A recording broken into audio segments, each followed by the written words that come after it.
So, chapter 6 on page 33 of A Long Walk to Water by Linda Sue Park. Southern Sudan, 2008. Nia's family had been coming to the lake camp for generations. Nia herself had been there every year since she was born. One thing she liked about the camp was that even though she had to dig in the clay and wait for water, she did not have to make the 2 long trips to the pond every day. But this year she realized for the first time that her mother hated the camp. They had no house and had to sleep in makeshift shelters. They could not bring most of their things, so they had to make do with whatever was on hand.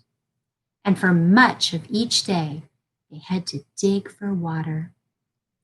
But the worst was the look on her mother's face when Nia's father and older brother Depp went off to hunt. Fear. Her mother was afraid that the men in the family would run into Dinka tribesmen somewhere, that they would fight and get injured, or worse. They had been lucky all these years. No one from Nia's family had been hurt or killed by Dinka. But she knew other families in the village who had lost loved ones in this way. Nia could see the questions in her mother's face every morning. Would they be lucky again? Or was it their turn to lose someone? Page 34, Southern Sudan, 1985. Salva's mouth closed and opened again as if he were a fish. He tried to speak, but no sound came out of his throat. He tried to move, but his feet were stuck to the ground. Salva, the man said again and hurried toward him. When the man was only a few steps away, Salva suddenly found his voice. Uncle! Out and ran into the man's arms. Uncle Juer was the younger brother of Salva's father. Salva hadn't seen him in at least 2 years because Uncle had been in the army. Uncle must know about the war and the fighting. Maybe he'll know where my family is. But these hopes were dashed as soon as Uncle spoke. Are you alone? Where's your family? He asked. Salva hardly knew where to begin his answer. It seemed like years since he had run away from his school into the bush, but he told his uncle everything as best as could. As Salva spoke, Uncle nodded or shook his head.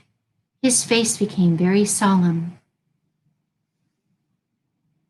When Salva told him he had not seen nor heard a single word of his family in all that time, Salva's voice trailed off and he lowered his head. He was glad to see Uncle again, but it looked as if he might not be much help either. Uncle was quiet for a moment. Then he patted Salva's shoulder. Ah, nephew, he said in a cheerful voice, we are together now, so I will look after you.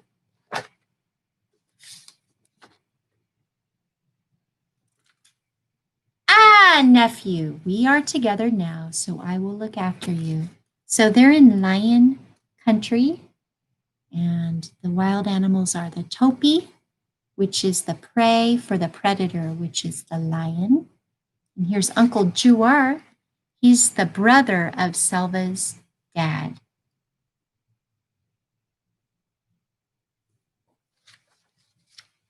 We're on page 35 at the middle of the page. It turned out that Uncle had joined the group 3 days earlier, but since there were more than 30 people traveling together, they had not found each other until now. As they began walking, Salva saw that Uncle had a gun, a rifle that he carried on a strap over one shoulder. Already, Salva could tell that because of his army experience and because he had a gun, Uncle was seen by the group as a kind of leader.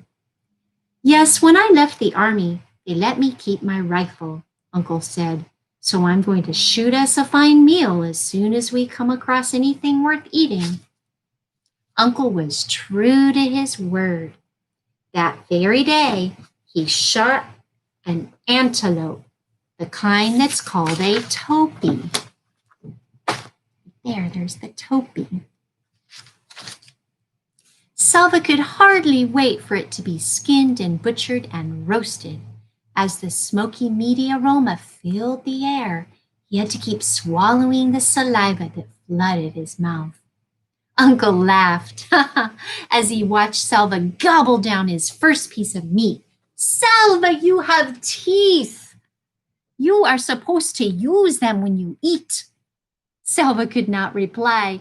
He was too busy stuffing another chunk of delicious charred meat into his mouth. Even though the topee was a small one, there was more than enough meat for everyone in the group. But it did not take long for Selva to regret his haste in eating. After so many weeks of near starvation, his stomach rebelled mightily. He spent most of the night vomiting. Selva was not alone. Whenever his heaving stomach woke him, he would hurry to the edge of the camp to vomit and find others doing the same. At one point, Selva found himself in a line of half a dozen people, all in an identical pose, bent over, holding their stomachs and waiting for the next wave of nausea. It might have been funny if he hadn't felt so miserable. Top of page 37. The group continued to walk through the land of the Atut. Every day they saw lions, usually resting in the shade of small trees. Once in the distance, they saw a lion chasing a topee. The topee escaped, but along the path, Selva saw the bones of prey that had not been so fortunate. Selva and Mario still walked together, staying close to Uncle. Sometimes Uncle would walk with the other men and talk seriously about the journey. At those times, Selva and Mario would draw back respectfully, but Selva always tried to keep Uncle in sight, and he slept near Uncle at night. One day, the group began walking in the late afternoon with hopes of reaching a water hole before settling down for the night. But there was no water anywhere, though they searched for miles. They kept walking into the night and through the night. For 10 hours they walked, and by dawn everyone was exhausted. Uncle and the other leaders finally decided the group had to rest. Selva took 2 steps off the path and fell asleep almost before he lay down. He did not wake until he felt Uncle's hand shaking his shoulder. As he opened his eyes, he heard wailing. Someone was crying. Selva blinked away the sleepiness and looked at Uncle, whose face was very solemn. I am sorry, Selva, Uncle said quietly. Your friend. Mario, Selva looked around. He should be somewhere nearby. I don't remember if he slept near me. I was so tired. Perhaps he had gone to find something to eat. Uncle stroked Selva's head as if he were a baby. I am sorry, he said again. A cold fist seemed to grip Selva's heart.